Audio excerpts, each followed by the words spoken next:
১ ঘন্টা সময় বেশি নিয়ে ঘরের কাজগুলো যদি করা যায় তাহলে সব জিনিস খুব সুন্দর এবং পরিষ্কার পরিচ্ছন্ন থাকে। নমস্কার বন্ধুরা, আমি দিয়া।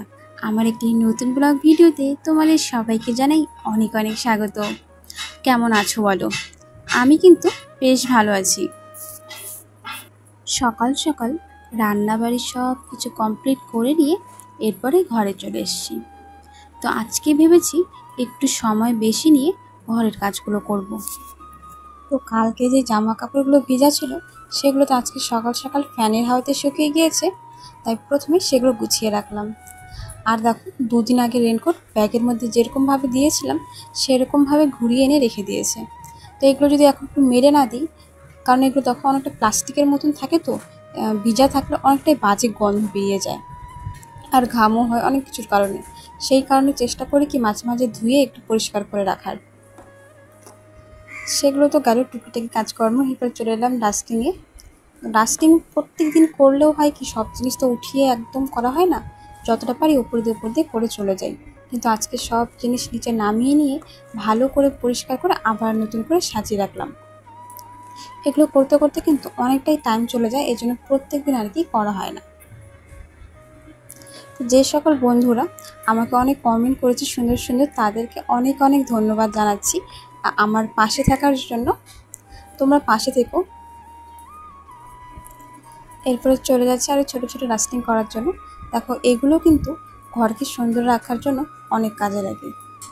এখন যদি কেউ ঘরে আসার পর দেখে সব কিছু ধুলো পড়ে আছে, ময়লা লাগছে, তাহলে কিন্তু নিজেরই ভীষণ লজ্জা লেগে যায়।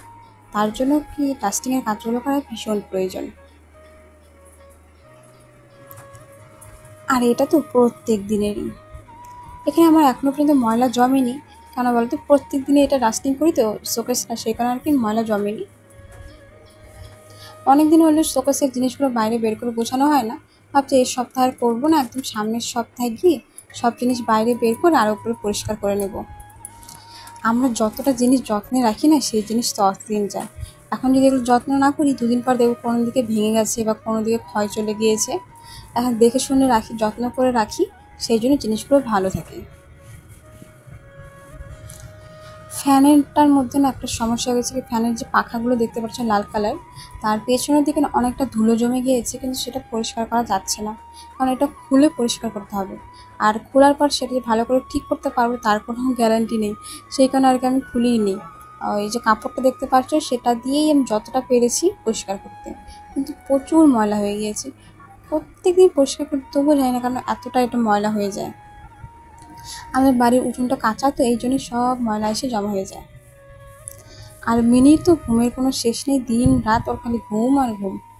চলো বন্ধুরা, আজকে ভিডিওটা এতটাই রাখছি। তোমরা সবাই আমাকে ভুলো না, মনে রেখো। আর তোমাদের সাথে দেখা হবে নতুন একটি ভিডিও নিয়ে। ততক্ষণের জন্য সবাইকে টাটা।